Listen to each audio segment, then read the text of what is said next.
Jai Gurudev. Om Ajnana Timirandasya Jnana Salakaya Chakshurunmeritam Yena Tasmai Shri Gurave Namaha. Voici les versets avec les commentaires de Paramahansa Swami Vishwananda du Mukunda Mala Stotram. Le Mukunda Mala Stotram fut écrit par le roi Kulashekara du sud du Kerala, en Inde. Il était un alvar, donc une incarnation du bijou de Narayana, qu'il porte toujours sur sa poitrine, qu'on appelle aussi le Kaustuba. C'est un joyau céleste qui fut en fait le 14e trésor qui sortit du barattage de l'océan. Et il représente la pure conscience. Le roi Kulashekara était un bon roi. Il vainquit en fait de nombreux autres rois et annexa donc de nombreux royaumes. Mais il était quand même très immergé dans les plaisirs mondains de la vie royale. Pourtant, il était aussi intéressé par les choses spirituelles et il était un grand dévot de Rama. Une nuit, le seigneur Venkateshvara de Tirupati lui apparut en rêve et lui dit qu'il était maintenant temps de passer aux choses sérieuses et de commencer la raison pour laquelle il était venu sur terre et qu'il devait lui dédier sa vie entièrement.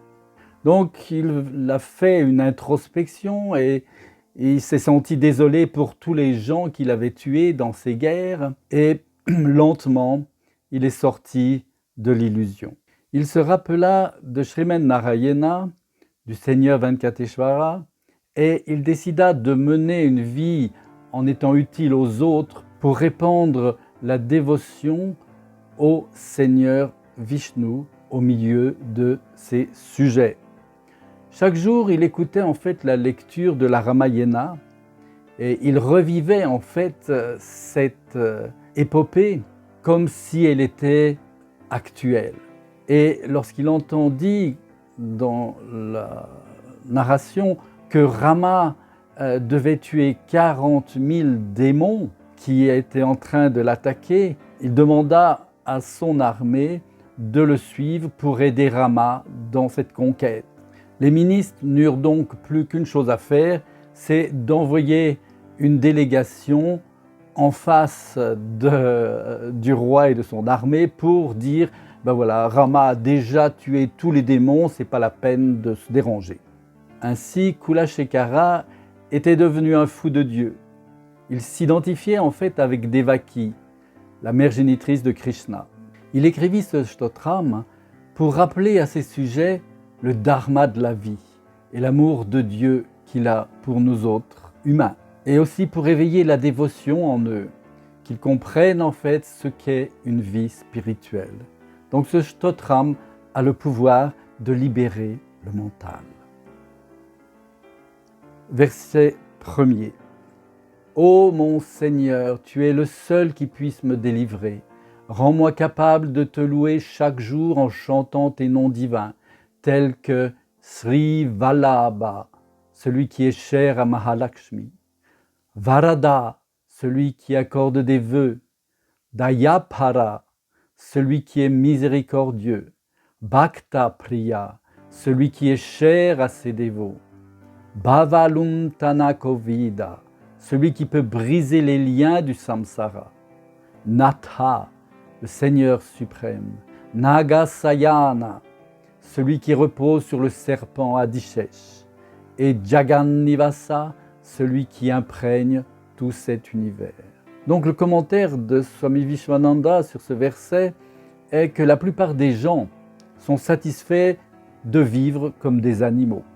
Pourtant, cette vie est faite pour atteindre la liberté, la béatitude éternelle, en développant l'amour pour le divin.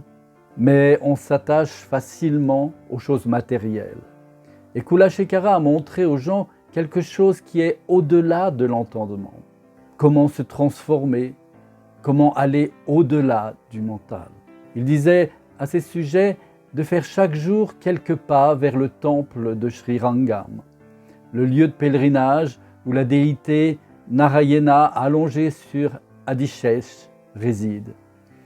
Cette forme de Dieu est donc dans le temple de Sri Ranganatha Swami. Ce temple est immense et en fait est le centre de tous les Vaishnavas. Donc en faisant quelques pas vers Sri Rangam, les gens prenaient l'habitude de se tourner chaque jour vers Dieu.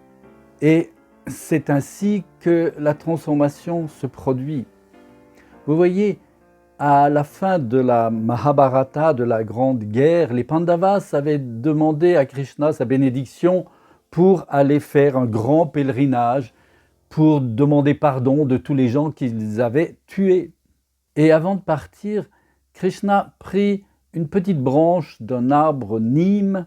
Vous savez, c'est un arbre qui a des propriétés médicinales, qui est un peu... les feuilles sont très amères en fait. Et donc, il dit aux Pandavas, prenez cette petite branche de Nîmes et emmenez-la avec vous dans tout le pèlerinage et quand vous reviendrez, vous me la redonnerez. Donc, quand ils sont revenus du pèlerinage, Krishna a pris la petite branche, l'a cassée en 5 morceaux, l'a distribuée à chacun des Pandavas et leur a demandé, mangez-la. Et la branche était très très amère. Krishna leur demande, c'est pas devenu doux? Non, non, non, pas du tout, dirent les Pandavas. Et Krishna expliqua, vous voyez, vous avez purifié l'extérieur, mais en fait, à l'intérieur de vous, rien n'a changé. Si vous voulez changer quelque chose, il faut développer une bonne habitude. Alors, cette habitude vous changera. Par exemple, en faisant chaque jour quelques pas vers le divin. Parce que Bhakti se développe seulement quand on est sincère et quand notre mental devient saturé des noms divins. Kulashekara nous rappelle que lorsque nous cherchons refuge au pied de Narayana, nous ne sommes plus seuls. Donc construisons cette relation avec le Suprême et ressentons-le dans notre cœur. Dieu réside en nous, donc faisons quelque chose de positif répétitivement, comme quand on va aux prières du temple ou que l'on fait son puja quotidiennement. C'est comme un pèlerinage. Et Bhagavan guide, lui, ses dévots. Il nous rappelle cette relation éternelle que nous avons avec lui. Notre but dans cette vie, pour nous Vaishnavas, c'est Srimad Narayana. Et chaque jour, Kulashekara rappelait ce but à ses sujets et il les encourageait sur leur chemin.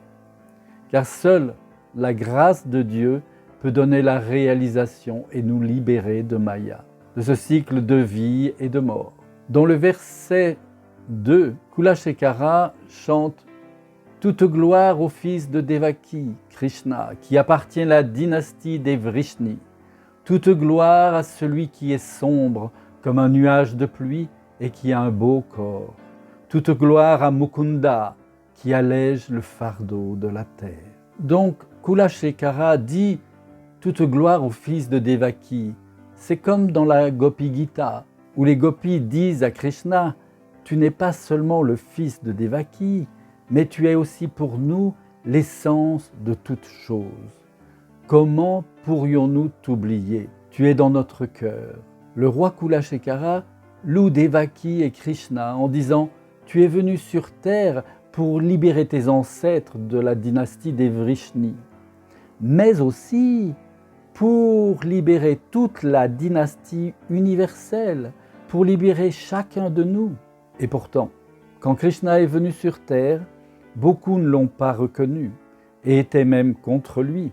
Mais cette dynastie universelle, c'est notre relation avec lui, avec Krishna. Krishna est sombre comme les nuages d'orage, les nuages de pluie qui sont prêts à déverser leur pluie. De même, Krishna est prêt à déverser sa grâce sur nous et sur tous ceux qui sont prêts à la recevoir. Il est très beau, il est beau au-delà de toute comparaison, car tout est beau en lui. Sa peau a la couleur de l'éternité, de l'infini. Nombreux sont les saints qui l'ont vu, et ils ont pu voir que chacun de ses membres est magnifique.